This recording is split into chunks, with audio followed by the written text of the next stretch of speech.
The 1930s was a golden era for horse racing in Australia. At the start of the decade, Phar Lap brought multitudes to the racetrack, along with the great Australian tradition of having a punt. But in those days, off-course betting was strictly forbidden, and the only way to get the entertainment of the races was to actually go to the track. There was a pioneering race caller named Cyril Angles. He was so good that many people would rather listen to his calls than actually go to the races.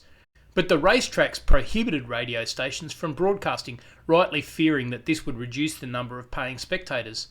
This didn't stop Cyril or his employers at Radio 2UW. They contacted Taylor, whose home was next to the Victoria Park racecourse in Sydney. He let them build a tall structure in his yard from which Cyril could look out to the races and broadcast his calls. Racetrack attendance and bookmakers' revenue plummeted. The racecourse sued both Cyril and Mr. Taylor on a number of grounds.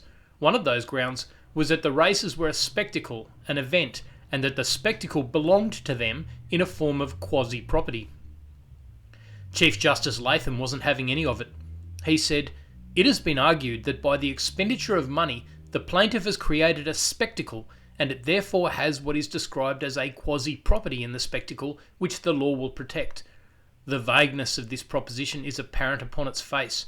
What it really means is that there is some principle which prevents people in some circumstances from opening their eyes and seeing something and then describing what they see."